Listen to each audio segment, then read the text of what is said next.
Саламатсыңарбы балдар? Кайрадан кыргыз тили сабагы 5-класс. Балдар, бүгүн силер менен биз сөздүн уңгу жана мүчөгө ажырашы деген теманы өтөбүз. Биз кайрадан эске салуу иретинде, кайталоо иретинде өтүп жатабыз. Сабактын максаты сөздүн уңгу жана мүчөсү тууралуу жалпы маалымат аласыңар, эске саласыңар. Уңгу менен мүчөнүн айырмачылыгын билесиңер. Сөздөрдү уңгу мүчөгө ажырата аласыңар. Мүчөлөрдүн түрлөрүн туура колдоно аласыңар. Балдар, биз уңгу деген эмне, мүчө деген эмне кайрадан эске салабыз. Кана ойлонуп туруп, уңгу деген эмне, мүчө деген эмне? Ушул суроого жооп бергилечи.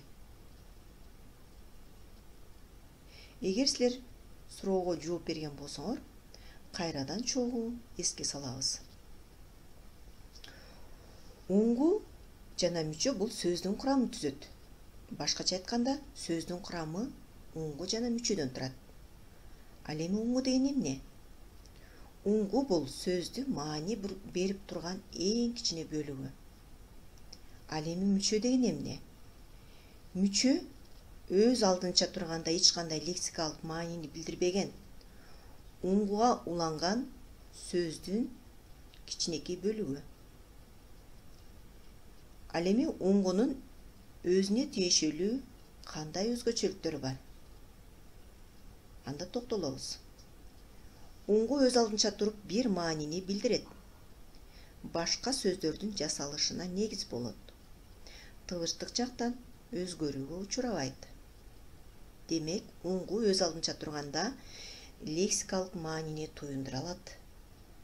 Жана башка сөздөрдүн жасалышына да негиз боло алат. Ошондой эле тыбыштык жактан өзгөрүүгө учурабайт. Ал эми мүчө деген эмне? Мүчөнүн кандай өзгөчөлүктөрү бар?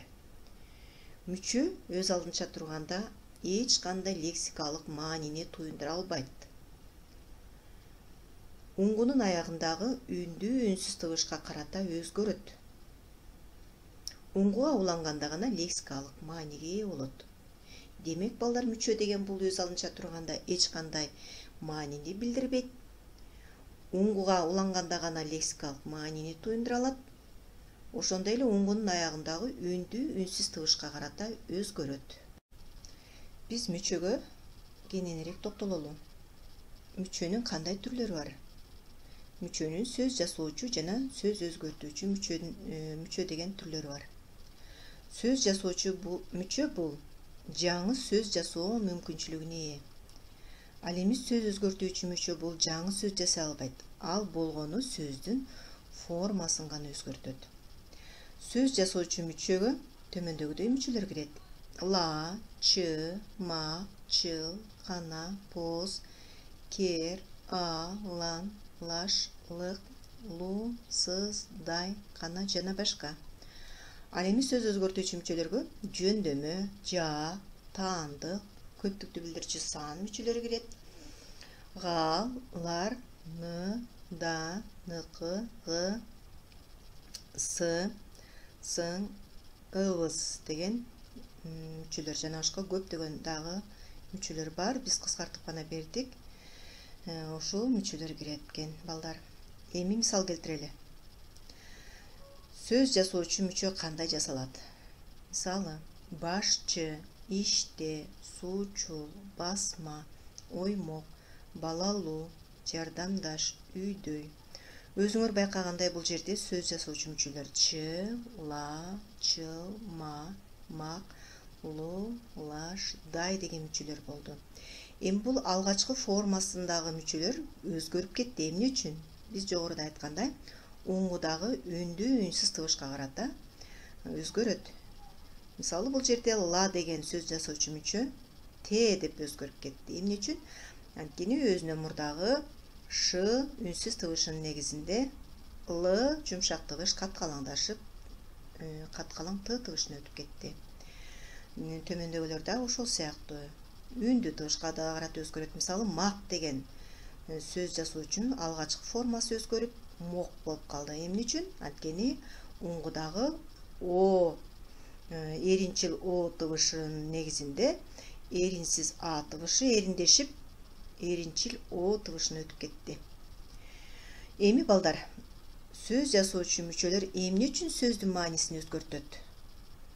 Уңгудагы сөздүн мааниси бул сөз жасоочу мүчө улангандан кийин таптакыр мааниси башка сөзгө өзгөрүп кетип атат.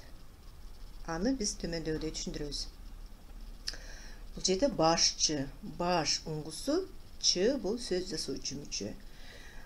Ч мүчөсүнүн жардамы менен баш деген сөз башка маанидеги сөзгө өттү. Бул биринчи мааниси орган, адамдын башы. Ал эми ч мүчөсү улангандан кийин бул кандайдыр бир жетекчи, же болбосо бир коллективдин, же болбосо кайсы бир ишкананын жетекчиси деген мааниге өтүп кетти. Андан кийин иште сөздүн уңгусу иш, зат атооч сөз түркүмү боюнча ла деген мүчө уланып, бул зат атоо сөз этиш сөзгө айланды. Буйрук этиш, иште. Андан кийин суучул уңгусу суу сөз түркүмү боюнча зат атооч, чыл деген сөз жасоочу мүчөнүн жардамы менен кайра эле зат атооч, суучул. Сууда сүзгөн адам, же болбосо куткаруучу адамды суучул деп айтабыз. Ким деген суроого жооп берип жатат.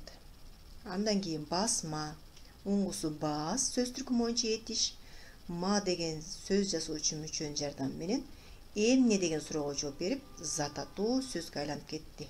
Басма. Андан кийин оймок сөзүнүн уңгусу ой, сөз түркүмү боюнча этиш, мак деген сөз жасоочунун жардамы менен оймок зат атоо сөзгө айланды. Балалуу сөздүн уңгусу бала, сөз түркүмү боюнча зат атооч, луу деген сөз жасоочу мүчө уланып, сын атоо сөзгө айланды. Балалуу. Кандай деген суроого жооп берип жатат.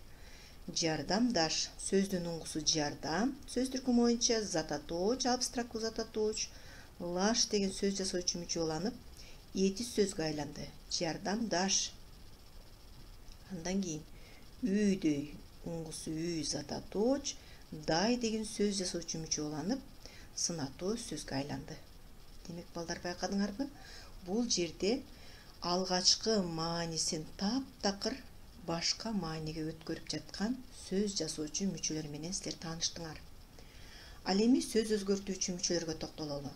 Сөз өзгөртүүчү мүчөлөргө биз жогоруда айткандай жак, жөндөмө, көптүктү билдирүүчү сан, жалпы таандык, жактаандык мүчөлөр деп айттык. Мисалы, бул жерде шаарга уңгусу шаар, сөз түркүмү боюнча зат атооч, га жөндөмө мүчө, барыш жөндөмөнүн мүчөсү уланып жатат. Шаарга кайра эле зат атоо сөз болду. Эч кандай мааниси өзгөргөн жок. Алгачкы мааниси толук сакталды. Болгону суроосу гана өзгөрүп калды. Шаар эмне деген суроого жооп берсе, шаарга, эмнеге.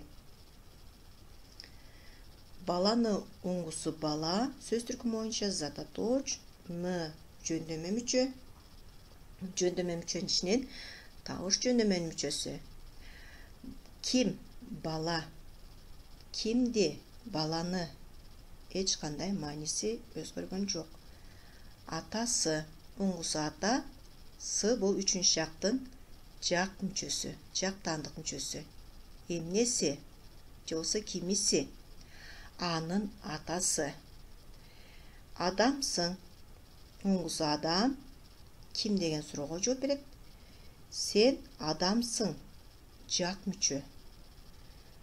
Демек, бул жерден эч кандай сөздүн мааниси өзгөргөн жок. Сен кимсиң? Сен адамсың. Андан кийин малы, мал уңгусу, сөз түркүмү боюнча зат атооч, анын малы, жактаандык мүчө. Үйлөр, уңгусу үй зат атооч, лар көптүктү билдирүүчү мүчө. Үй эмне жекелик санда айтылып жатат, эмне деген суроого жооп берип. Лар мүчөсү уланганда эмнелер, көптүктү билдирүүчү сөз болуп калды. Биздики уңгусу биз сөз түркүмү боюнча ата точ биринчи жактын көптүк сандагы. Дыкы бул жалпы таандык мүчө. Кимдики? Биздики. Ата мын, уңгусу ата ата точ, мын жак мүчө. Биринчи жактын жекелик сандагы жак мүчөсү. Мен киммин? Атамын. Ким? Ата. Демек балдар байкагандай өзүңөр бул жерде жак, жөндөмө, жалпы таандык, көптүк мүчөлөр уланып, бул сөздөрдүн формасын гана өзгөрттү. Эч кандай маанисин башка сөздүн же болбосо башка маанини билдирген сөзгө айландыра алган жок. Эми балдар, бышыктоо үчүн төмөндөгүдөй силерге тапшырма. Бул жерде акыл деген зат аттуу сөз берилип жатат. Бул зат аттуу сөзгө силер сөз жасоочу мүчөлөрдү улагыла. Эгер балдар силер тапкан болсоңор, анда чогуу көрөлү. Демек, акыл деген зат аттуу сөзгө төмөндөгүдөй сөз жасоочу мүчөлөрдү жалгап, жаңы сөздөр жасадык. Акылман, акылкөй, акылсыз, акылдаш, акылдуу. Бул жерде акылман деген сөз уланып, ман деген сөз жасоочу мүчө уланып, кайра эле зат аттооч. Көй деген сөз жасоочу мүчө уланып, сынатооч. Сыз деген мүчө сөз жасоочу мүчө уланып, сынатооч. Даш, лаш деген мүчө алгачкы формасы акылдаш. Этиш, ду алгачкы формасы лу, акылдуу, сынатооч сөздөр болду. Эми ушул эле сөзгө биз сөз өзгөртүүчү мүчөлөрдү улайбыз. Башкача айтканда, жөндөмө, жак таандык мүчөлөрдү улап көрөлү. Балдар, эгер силер тапкан болсоңор, дагы чогуу көрөлү. Акылга, акылды, акылым, акылы, акылың. Балдар, көрдүңөрбү, бул жерде эч кандай сөздүн мааниси өзгөргөн жок. Эмнеге? Акылга. Эмнени? Акылды. Эмнем? Акылым. Эмнеси? Акылы. Эмнең? Акылың. Көрдүңөр, бул жерде жөндөмө жана жак таандык мүчөлөр гана уланды. Бул жерде барыш жөндөмөнүн мүчөсү, табыш жөндөмөнүн мүчөсү, биринчи жактын жак таандык мүчөсү, үчүнчү жактын жак таандык мүчөсү, экинчи жактын жак таандык мүчөсү уланды.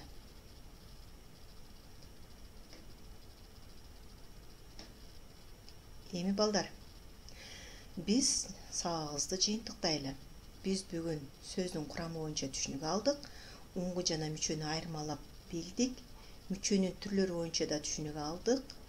Эми үйдөн силерге иштей турганга мен тапшырма берейин. Үйгө тапшырма. Сөздүн курамы боюнча сүйлөм түзөсүңөр. Окуу китебиңердин 107 бетин ачып дагы окугула. Ошол жердеги көнүгүүлөрдү силер дагы бир сыйра иштегиле дептериңерге жазып, анан ошол көнүгүүдөгү сүйлөмдөгү сөздөрдү уңгу мүчөгө ажыратасыңар. Башкача айтканда, сөз жасоочу жана сөз өзгөртүүчү мүчөлөр уланган сөздөрдү таап, уңгу мүчөгө ажыратасыңар. Ушу менен сабагыбыз соңуна келип жетти. Көрүшкөнчө сак саламатта калгыла балдар.